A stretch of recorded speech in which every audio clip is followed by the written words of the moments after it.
second day of the Big Data London conference. I'm joined by Ella Ovenden.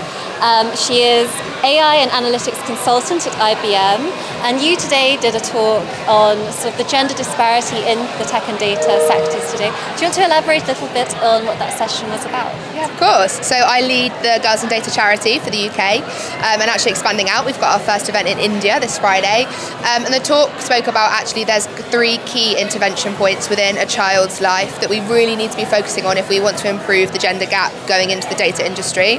At 3 years old, gender bias starts and gender identity begins to be formed, so primary schools are critical, and parents and teachers are really critical agents of that change. Early primary school, so 10 to 14, is when children are most flexible to changing any prehistoric, ingrained gender beliefs or stereotypes that they may have towards subjects or careers.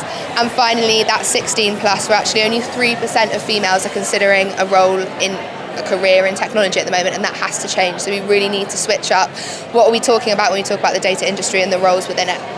Okay, amazing. And what role can companies play in encouraging gender diversity in the tech data sectors?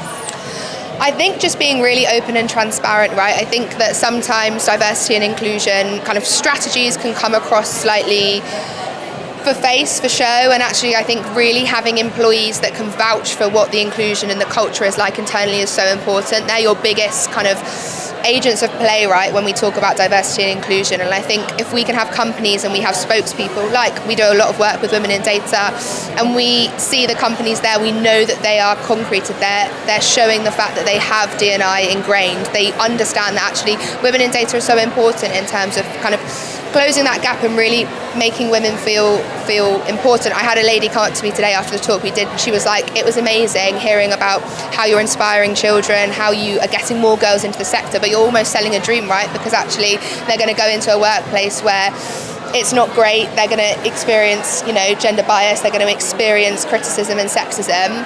And I think that's the role that we all need to play. Companies need to change that so that the future generation and pipeline of talent that we are creating feels that there's a culture and a workplace to go into. And I think that's so important, right? We can create the pipeline and the talent, but if there's a culture to not go into, it's going to make no difference. They'll leave. Well, on that topic, when it comes to workplace culture, what role does that play in contributing to this gender gap, and how can that be changed?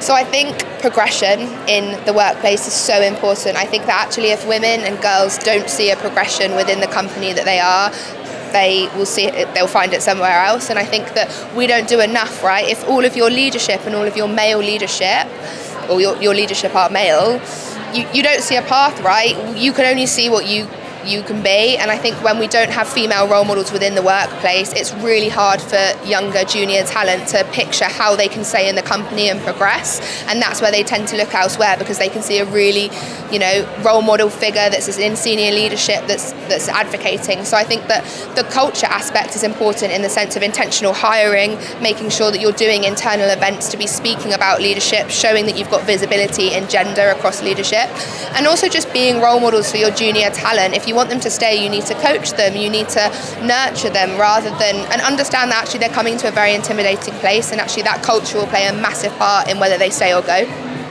And finally, why is it so important that there is gender diversity specifically in these sectors? So I think our sector is experiencing AI at every single angle. Wherever you're looking at, data and AI are enjoined, right? And if we don't have a diverse view at the table that are building these technologies, designing these technologies, strategically implementing them in companies, if you only have a one-sided view, they're not going to create great things. And actually having that diverse view of perspective is so important, because people think differently and men think differently to women. And if you can't have a diverse view at the table, what's the point in doing it, right? You're going to continue this bias, and we're going to continue ingraining. I think especially with AI models, right? All we're doing right now is training it to be biased, training it to be gender biased. And until we have a diverse representation of people training these models holistically across the industry, we will continue to create a gender gap, and that is how it has to change. Okay, Ella, thank you so much. That's really fascinating, and thank you for joining us. Thank you so much for having me.